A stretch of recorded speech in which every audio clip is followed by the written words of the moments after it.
Hey everyone, Captain Amazing here, and today I want to talk about assault battles, when you should farm them, what's the good teams. So let's jump into it.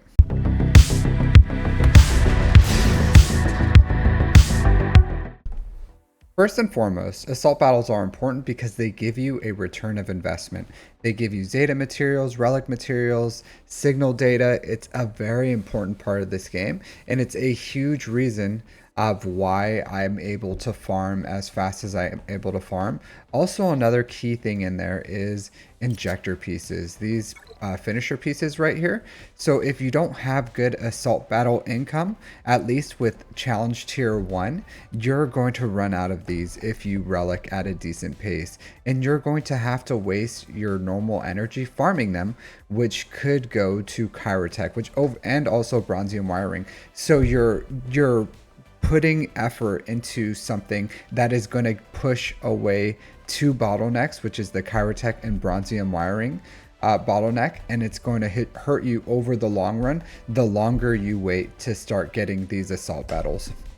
I do talk with, and a lot of you may have seen my videos lately with Egnards, and we talked about our farming philosophies, and they're very similar in the beginning, even though we have vastly different playstyles and interests in this game. And the core of what we're saying is you have to get your assault battles fairly early, I would say early to mid game, so that you can start earning that passive income, and then it starts paying off in the long run. And you should focus on the 5 core ones first. There's 2 other ones as far as the Nightsisters or Phoenix and the Inquisitors ones that are really prohibitive to an account if you try to do them early game, because they just don't, one, the Inquisitors are incredibly expensive.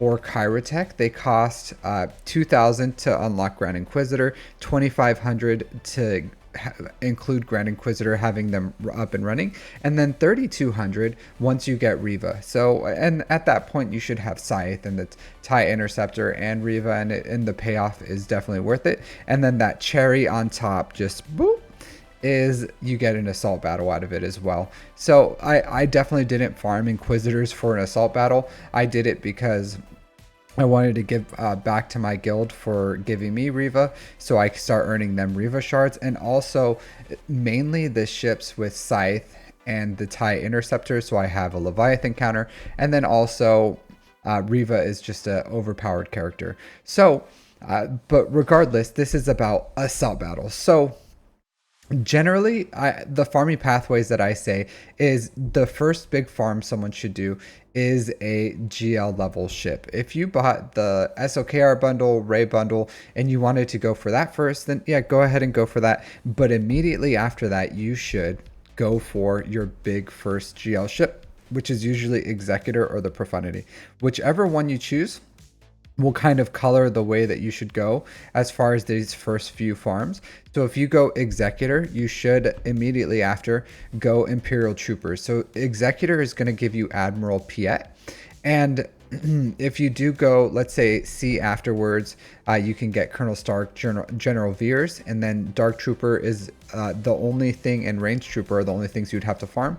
I obviously don't have C, so I just farmed Veers, Stark anyways. For the early game and for my free-to-play account, I'm actually farming Imperial Troopers right now because I'm going to go for Executor. And in the meantime, I'm going to, and I'm not building any GLs for it, so I'm not going to build C, but I'm still building Imperial Troopers as one of my first teams. So it'll start off with Iden. It's not going to be a true Iden Troopers, but it's going to be Iden lead because her lead is better than Veers in the beginning. So it'll be Iden with pretty much a Veers team, and then once Veers gets his full leadership, then it'll be Veers Troopers. But it's a strong team. Early game, it pays a lot of dividends. You can clean up GLs. It beats bugs in TW. So it's a good overall team. You want to get this as soon as you get after your first GL ship. Even if you go Profundity, though, I would say you should just farm CLS Rebels first, but Executor, Imperial Troopers. And then if you don't, if you go Profundity, then you can absolutely go Jedi Knight Luke. And because all you need is that Jedi Knight Luke, and you can CT3 for the Jedi one. So if you go Profundity, I would say Profundity, CLS Rebels, Jedi Knight Luke. But if you go Executor, I would say, and I do advocate for people to go Executor first. I do think it's a little better on defense, where Profundity is better on offense. Also, it just has a much smoother farming pathway, in my opinion. So if you go Executor, then you can farm Imperial Troopers into CLS Rebels, into Jabba, which you would farm Jedi Knight Luke there. And at that point, you would have four assault battles with this team. So I think this is a great farming pathway, especially if you farm your first GL ship. Then you start farming some assault battles in there. I do advocate after your first GL ship, you go for Jabba, because that just really just makes this farming pathway so smooth. And I do advocate for you to do one big farm and at least an assault battle. So let's say you're 8 million GP, you have a bunch of like side things, you have a few GLs, and you just have like some a scattering of maybe no to CT2 assault battles. Then you should go for finish a farm and then assault battle, finish a farm and then an assault battle, and that's going to really help your account overall. And it's not going to be as prohibitive where you're like, well, I don't want to just only build assault battle teams because they're not that great. But overall, if you just weave them into your farms, it's not going to be prohibitive. These teams are good teams. They're powerful teams. Like Imperial Troopers, yeah, they may fall off at the end of Kyber, like Kyber 1. They're not as strong as they are, but they're going to last you for a really long time. CLS Rebels, they're still good. They're still great. They're still useful at all levels of the game in Conquest. And then Jedi Knight Luke is an absolutely powerful Jedi that you can use him as a lead. You can augment him with Cal Kestis. You can put him with JML. There's a lot of things you can do with Jedi Knight Luke. He's really flexible. So these teams are powerhouse teams that you're going to want for a long time. As far as the teams that you're going to want, so I do usually advocate for people to just gear 12 Veers, gear 12 Stark, gear 12 Range Trooper, and then R8 Piet from Executor. And then you are going to have to R5 Imperial Troopers, but that's going to open up the door for like Sith Empire counters, Bounty Hunters counter. They do a lot. Mon Mothma, I've used them to beat good Zori teams. So they will pay dividends for a long time if you invest at least into an R5 and Dark Trooper. I will like caveat that with like my Dark Trooper has decent mods, so I don't know. He can still perform well, but I did mod him because some people R7 him, and then you can be a little more flexible with the mods, but I just went with decent mods for him since he's a very important character to me. All right, so CLS Rebels, you can do this with Mon Mothma as a 5th if you want to. So you can probably take out like Chupio or C3PO or something and have Mon Mothma in here for the actual assault battle. But I just went with the standard one. You could probably even like gear 12 C3PO. He's not really that important. You just have to hit the event special. I hit it twice for each of them and then put it on auto, and it won really handedly, even when these were much lower relics. I think they were like relic 3 or something when I did it. And I think maybe Chupio and C3PO were at like gear 12 or something. So I did it very low gear and got the CT3, and then I brought them to relic 3, and as I started working on them, I took them higher. So for like Jabba, JML, and then pretty soon Leia, I'll take these both to R7. So Jedi Knight Luke. Jedi Knight Luke is super flexible for his challenge tier 3. You can use pretty much whatever you want. I do advocate for people to take Grandmaster Yoda and Jolee. The reason why I say Jolee is in the beginning, if you have done any of these assault battles, like the speeds on the enemies are extremely fast, and that's why Jedi Knight Luke is so good, because it lowers the enemy to his speed. And then once you do that, you just, if someone died, then you have to restart, right? But if you take Jolee, you don't have to worry about that. And if you have Jedi Knight Revan, if Jolee dies, then he will have that savior. So as long as Jolee survives to 1 turn, and then he can revive everyone, and then you just get that ball rolling. You just have to make sure you use I think it's like Heroes Arise Yeah, Heroes Arise at the very end, like it'll do a mass assist, and then and you have to do that as the last ability you use before you kill the enemy. And if you do that, then Jedi Knight Luke will take his turn the first round, and then he'll just AoE stun, everyone's slowed, and then you just keep doing that until you beat it at CT3. So the Jedi you use, super flexible. I do advocate for, you already have Hermit Yoda, so you can throw Hermit Yoda in there. Grandmaster Yoda takes a lot of turns. He spreads Foresight as well. It just really helps make it a smooth run. Even at like gear 12, you can do it pretty easily. I advocate for Jolie for the revives, and then I just use Jedi Knight Revan. You don't have to. Sometimes he's a little restrictive because he can't use Heroes Arrive because it doesn't work with Old Republic. So you don't have to use Jedi Knight Revan. You can use Anakin. You can use literally any Jedi. The only important part here is Jedi Knight Luke. So Sith. So these two it's a little more difficult. So a lot of people probably are just doing it with SOKR, but it takes like 40 minutes or to an hour to solo the challenge tier 3 for first order, because and it's really easy. You don't need an ult. You just need like Scarred on Kylo Ren, and then their health ramps so beautifully. Even once he gets his ult, he's pretty much invincible because Kylo Ren is going to constantly be doing counterattacks, and that's going to charge his ult, so he's just going to immediately jump back into his ult. But it's like incredibly slow. So I did this for a very long time, and then one viewer was like, why don't you just use Sith? You have good enough Sith. So I ended up doing it with this team. R7 Emperor Palpatine, Darth Vader. I did it at much lower Darth Malak. He was like R5 or something, or 3 around there. Relic 3 Basilisk Shan, and then a Gear 12 Darth Nihilus. Don't worry about the Gear 12 on Darth Nihilus. He has what do you call it? His health ramps when he gets debuffs. So his health is going to ramp. Maybe the first or second phase. If he dies, you just have to start over. But the RNG wasn't bad on it. It was really easy. The key thing is same thing where you have to use Heroes Arrive for Jedi Knight Luke. You want to finish the enemy with Darth Vader with his lightsaber throw, because he dispels all those debuffs, and then it like turbocharges the turn meter so that they start first. And then you with Emperor Palpatine's, you put a bunch of buffs out there, and then that gets your turn meter rolling, and then you just like kill all the enemies. So this is actually it's a very smooth fight. I didn't feel like I was in danger at any point, and it was just really, really easy. So I would advocate, if you want to, you can go for Sith. If you have SOKR and you're comfortable with that, then do that. Just know that you're going to spend a time investment of like 40 minutes to an hour whenever that assault battle pops up for your challenge tier 3. But if you have this Sith team sitting around, then absolutely. And then this is what I'm going to do with my free-to-play ult, because I'm not going to farm any GLs. And it's not that crazy. Like, you need Emperor Palpatine and Darth Vader for Executor. You need them for a lot of different things. They're great. They're a great duo. Malak is a great farm. You need him for the Leviathan.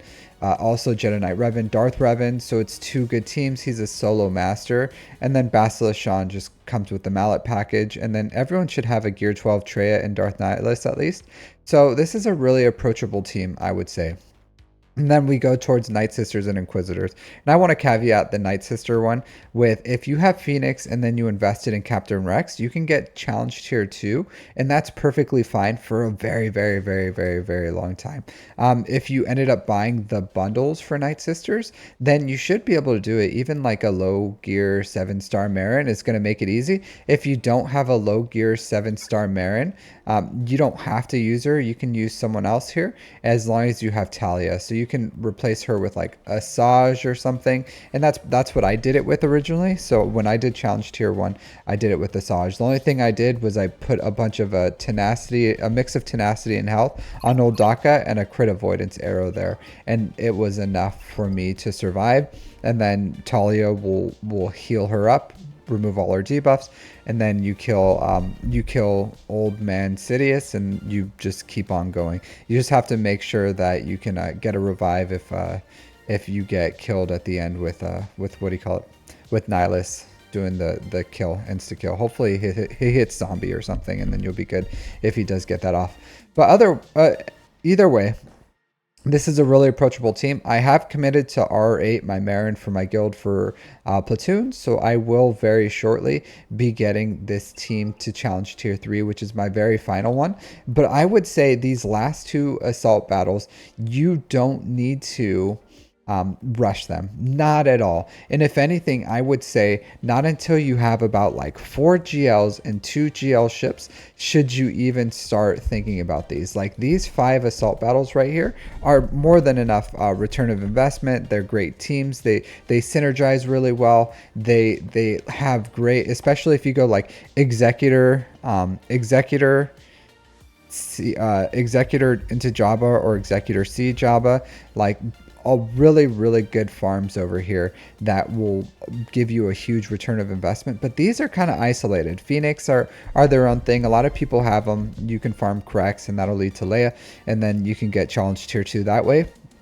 But especially Inquisitors, it's just, you're not gonna, first of all, this isn't going to be challenge tier 3.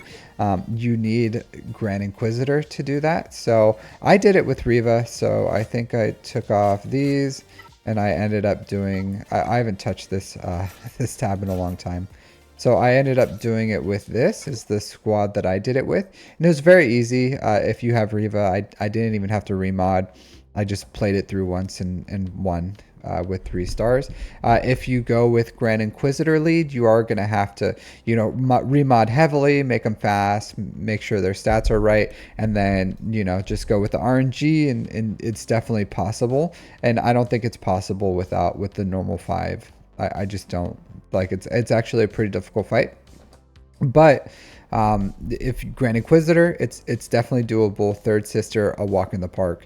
So, you know, you can, as soon as you can, at least challenge tier 1. If you have one of these at relics, I'm pretty sure you can do challenge tier 1 as long as you have the rest. Like, you can field a whole team and you have a few in between, like gear 9 to 12. One, like a 5th brother can carry you, a 2nd sister can carry you, and be able to beat them all. You just use the special, you juice up their offense, you just keep what is it, 9th sister alive and 7th sister, and then the one Inquisitor that's really strong that you chose to relic up can get you challenge tier 1 if you're just looking for that return of investment that's like really cheap. A lot of people do 2nd sister because she has her ship.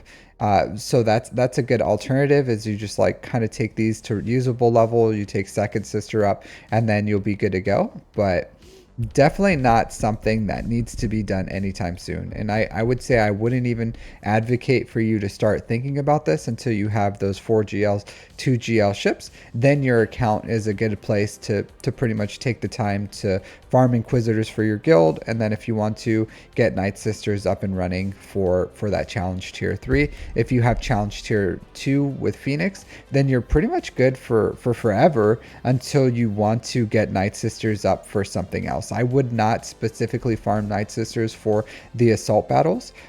I did originally because I had them all really low gear, like between gear 8 and 10, because Nightsister Zombie needs to be gear 10. And then I had an R5 DACA. And then what that did was it gave me old DACA Zombie for SOKR in 3s. So SOKR in 3s can beat JMK if he has DACA Zombie with him, even with a gear 10 a gear 10 Zombie and an R5 DACA. And that was my counter for SOKR for JMK in 3s, which was pretty reliable because I just didn't have one, so I did that. And then they're also useful in Conquest, low gear with just a Relic 5 DACA. But if you bought the pack, Nightsister pack, then it's really simple. You can get this done, probably challenge tier 1 or 2 with the investment here. So, and it makes it a lot easier if you have Marin. So all in all, like, you gotta farm your assault battles. It's key in this game. These are the teams that I would recommend you using for those assault battles. If you have a differing opinion on any of this, let me know in the comments. If you made it this far, you know, thanks for watching. If you like this content, go ahead and like and subscribe, and I'll see you guys next time. Take care.